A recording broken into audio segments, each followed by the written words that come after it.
Dobrý deň, ja sa volám Juraj Karpiš a toto je ďalšie video zo série Karpiš odpovedá na otázky klientov firmy GoldSafe.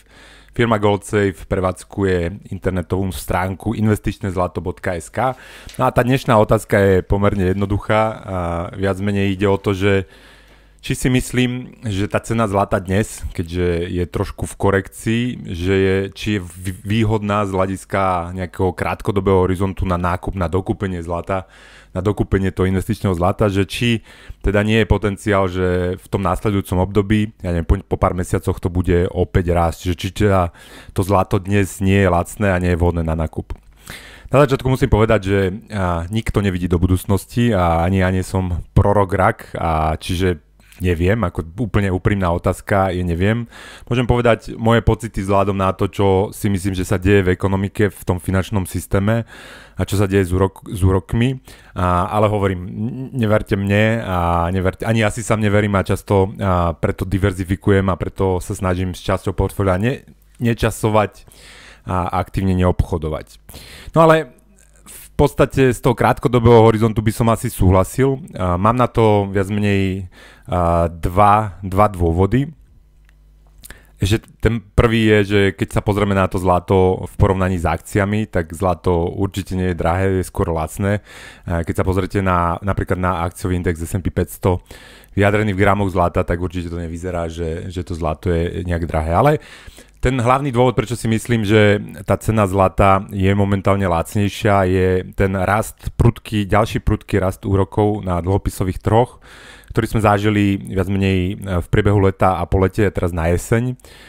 Tie úroky aj na dlhej časti dlhopisovej krivky dramaticky poskočili, či už sú to americké štátne dlhopisy alebo dlhopisy iných krajín. No a väčšinou to znamená pre zlato, že pre zlato to znamená trápenie, lebo treba si uvedomiť, že čo sú alternatívne náklady držania zlata? No alternatívne náklady držania zlata je ušlý výnos na bezrizikovom aktíve a bezrizikové aktívum je definované ako teda americký štátny dlhopis. Čiže čím máte vyššie úroky na amerických štátnych dlhopisoch, tým viac by malo to zlato krvácať, keďže tí ľudia by mali byť tým viac motivovaní to zlato predávať a tie peniaze ukladať skôr do tých bezpečných štátnych dlhopisov. Vzhľadom na to, ale čo sa udialo v tých dlhopisoch, ako dramaticky narastli tie úroky na tých dlhopisových trhoch a teraz stačí sa pozrieť na tie ceny tých dlhopisov a tie dlhé americké dlhopisy napríklad klesli o 50% ceny. Ten môj obľúbený storočný rakúsky štátny dlhopis stratil vyše 80% ceny, odkedy bol vydaný. Čiže naozaj tam to bol brutálna poprava tých dlhých dlhopisových trhov. Ale vzhľadom na to zlato síce teraz klesalo posledné mesiace, ako tie úroky ďalej prekvapivo rastli, ale podľa mňa klesalo ešte relatívne málo, čiže ja by som nevylúčil, že možno ešte v tej cene zlata sa to zohľadní, ja neviem čo, v nasledujúcom mesiaci dvoch.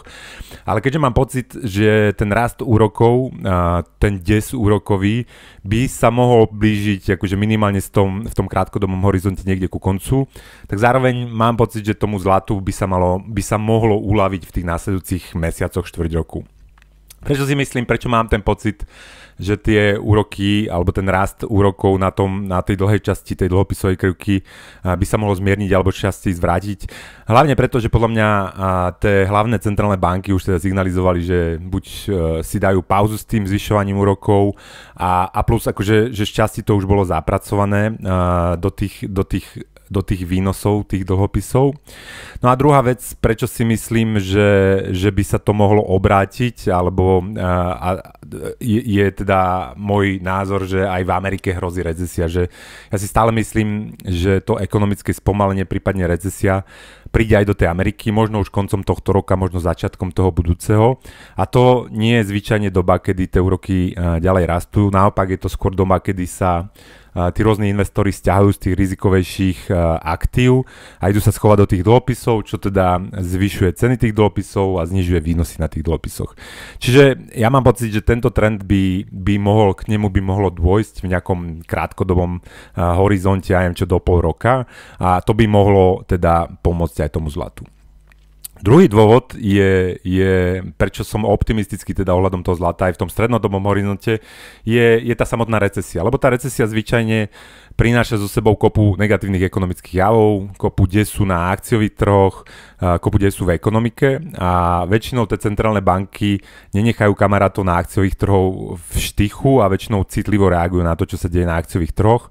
Čiže ja očakávam, že keby tá recesia bola zásadnejšia, keby tam boli nejaké výpredaje na akciových trhoch, tak Fed a Jay Powell, americká centrálna banka, si nebude sedieť na rukách a bude sa ponáhľať pomôcť tým trhom a otočiť tú monetárnu politiku. Čiže ja očakávam, že keď tá recesia bude dostatočne hlboká, to spomalenie bude dostatočne zásadné, tak Pavel otočí tú monetárnu politiku a opäť začne pomáhať aj tým akciovým trhom. A ako sa pomáha akciovým trhom? Znižovaním úrokov a vytváraním novej likvidity, vytváraním nových zlých peňazí. No ale to je všetko akože pozitívne pre to zlato. To znamená, že to by mohlo podporiť tú cenu zlata ďalej. No ale ja som optimistický, čo sa týka zlata aj z toho dlhšieho horizontu a na to mám dva dôvody. Podľa mňa tá recesia má potenciál akože byť zásadnejšia a kopu tých subjektov v ekonomike môže mať problémy práve preto, že tie úroky sú tak vysoké. Bude to zabíjať zombie spoločnosti, už to zabíjalo banky v Amerike, podľa mňa to bude zabíjať aj niektoré predĺžené krajiny, ktoré nebudú mať možnosť splácať tie svoje dlhy. A toto všetko bude vyvolávať kopu napätia vo finančnom a bankovom systéme a to je väčšinou pozitívne prostredie pre zlato a bohužiaľ negatívne pre ekonomiku a pozitívne pre zlato. Ďalším mojím akože dlhodobým plusom pre zlato je ten fiškál, tragický fiškál, ja o tom hovorím rozdrapený americký fiškál, to znamená, že tá americká fiškálna politika je extrémne nezodpovedná. Napriek tomu, že ešte nie sme v recesii, tak oni sa správajú, ako keby sme boli v recesii, míňajú, ako keby nebolo zajtražka. Ten deficit dosahuje takmer 10% v Amerike, čo je bezprecedentné, keďže nie sme v recesii a majú takmer historicky nízku nezamestnanosť a napriek tomu míňajú toľko, ako keby boli v recesii. No a podľa mňa aj tie rastúce úrokové náklady spojené s tým vysokým americkým dlhom budú viesť k tomu, že ten fiškál sa bude približovať nejakej neudržateľnej úrovni. To znamená, že tie trhy sa si budú báť toho, že či je to udržateľné alebo nie.